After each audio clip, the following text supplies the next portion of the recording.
हे अर्जुन, मनुष्य को मैं के घमंड की मदिरा पिलाकर मदहोश करने वाला पाखंडी केवल मन है। उसके हाथों में मोह माया का जाल है, जिसे वो मनुष्य की कामनाओं पर डालता रहता है और उसे अपने वश में करता रहता है। ये मन शरीर से भी मोह करता है, अपनी खुशियों से भी मोह करता है और अपने दुखों से भी। खुशियों में खुशियों से भरे गीत गाता है तो दुख में दुख भरे गीत गुनगुनाता है। अपने दुख में दूसरों को शामिल करके उसे खुशी होती है। किसी भी प्राणी को उसका मन जीवन के अंत तक अपने जाल से निकलने नहीं देता। रस्सी में बांधकर उसे तरह तरह के नाच नचवाता रहता है। वो जीव को इतनी फुर्सत भी नहीं देता कि वो अपने अंतर में झांक कर अपनी आत्मा को पहचाने और आत्मा के अंदर जिस परमात्मा का प्रकाश है उस परमात्मा का साक्षात्कार करे।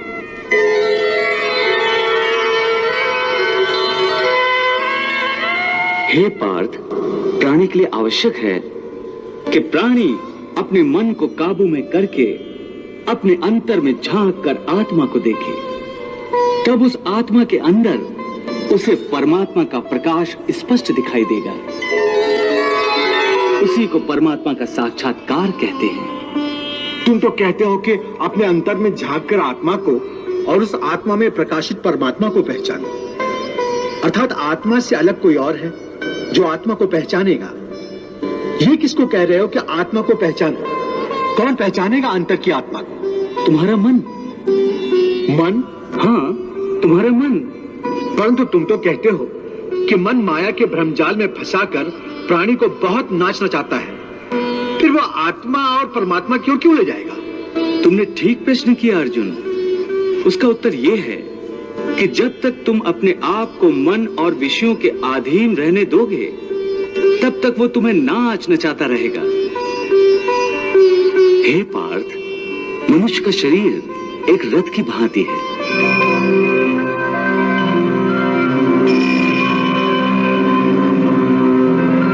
उस रथ के जो घोड़े हैं उन्हें मनुष्य की इंद्रियां समझो, जैसे आंख,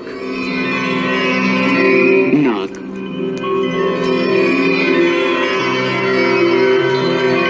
कान, मुख, जीवा आदि। उन इंद्रियों को, घोड़ों को जो सारथी चलाता है वो सारथी ही मन है। और उस रथ में बैठा हुआ जो उस रथ का स्वामी है वही आत्मा है। मनुष्य की इंद्रियां अपने विषयों की ओर आकर्षित होती रहती हैं।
ये तभी तक हो सकता है जब तक जीवात्मा अपने मन को अपने काबू में ना लाए।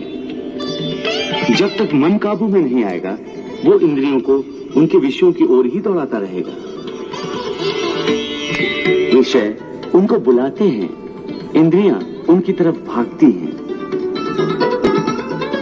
और मन जीवात्मा की परवाह किए बगैर रथ को उस ओर लिए जाता है। परंतु जब तुम स्वयं मन के अधीन न रहकर मन को अपने अधीन कर लोगे तो वही मन एक अच्छे सारथी की तरह तुम्हारे शरीर रूपी रथ को सीधे प्रभु के चरणों में ले जाएगा।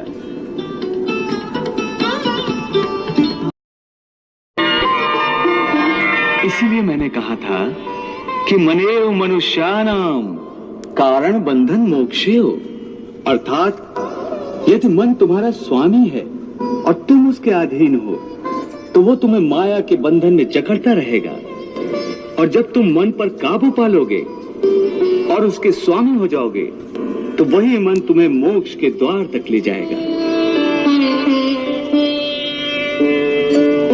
हे मधुसूदन, ये कहना तो बहुत आसान है कि तुम मन पर काबू पालो, मन के स्वामी बन जाओ, परंतु यही तो सबसे दुष्कर कार्य है। हे केशव, मन तो वायु की तरह चंचल है। जिस प्रकार बहती हुई हवा पर काबू पाना असंभव है, इसी प्रकार इस चंचल मन को अपने अधीन करना अति दुष्कर काम है। हे अर्जुन, तुम्हारा यह कहना सत्य है कि मन अति चंचल है, उसे अपने वश में करना बहुत मुश्किल है। मुश्किल है जनार्दन, असंभव है। नहीं अर्जुन, मुश्किल अवश्य है परंतु असंभव नहीं है। तुम्हारा कहना है कि मन को वश में करने का कोई तरीका, कोई साधन भी है? अवश्य है। क्या है वो तरीका? असंशयम महाबाहो मनो दुर्निग्रहं चलम अभ्यासेन तु कौन्ते वैराग्येण च गृह्यते। अर्थात मन को वश में करने के लिए उस पर दो तलवारों से प्रहार करना पड़ता है। एक तलवार अभ्यास की है और दूसरी तलवार है वैराग्य की। अभ्यास और वैराग्य? हाँ, अभ्यास और वैराग्य। देखो अर्जुन, अभ्यास का अर्थ है निरंतर अभ्यास। मन को एक काम पर लगा दो, वो वहां से भागेगा, उसे पकड़ कर लाओ, वो फिर भागेगा, उसे फिर पकड़ो। ऐसा बार बार करना पड़ेगा। जैसे घोड़े का नवजात शिशु एक क्षण के लिए भी स्थिर नहीं रहता, क्षण क्षण में इधर उधर फुदकता रहता है।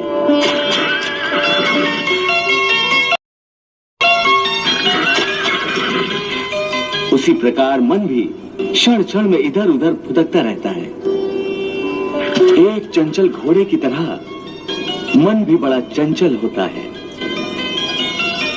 और ऐसे चंचल मन को काबू करना उतना ही कठिन है जैसे किसी मुंहजोर घोड़े को काबू करना। ऐसे घोड़े को काबू करने के लिए सवार जितना जोर लगाता है, घोड़ा उतना ही विरोध करता है और बार बार सवार को ही गिरा देता है।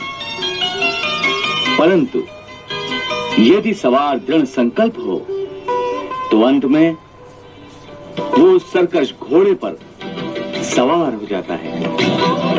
बस फिर वही घोड़ा सवार के इशारे पर चलता है।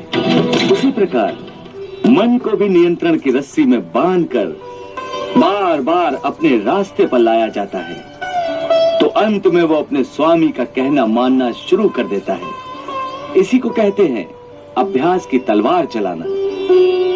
जब अभ्यास की तलवार से ही मन ठीक रास्ते पर आ जाए, फिर वह दूसरी वैराग्य की तलवार की क्या आवश्यकता है?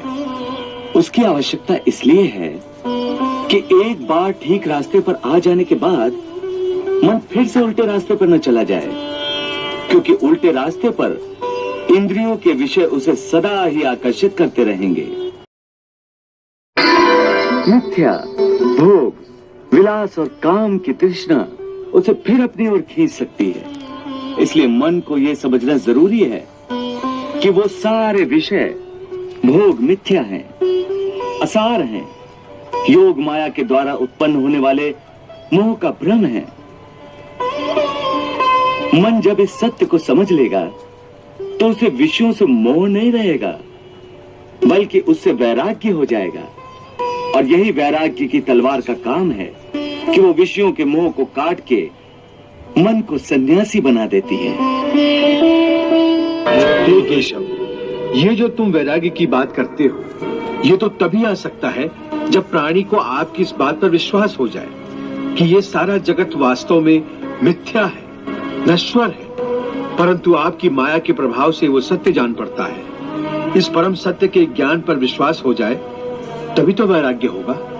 बिल्कुल, ज्ञान ही मनुष्य के हृदय में वैराग्य पैदा कर सकता है, और वही सच्चा ज्ञान मैं तुम्हें प्रदान कर रहा हूँ। तुम तो प्रदान कर रहे हो कृष्ण, परंतु मेरा मन उसको ग्रहण क्यों नहीं कर रहा? क्योंकि अभी तक तुम मोह और भ्रम के अंधकार से बाहर नहीं निकले, इसलिए तुम उस ज्ञान को ग्रहण करने में असमर्थ हो। वाह प्रभु वाह।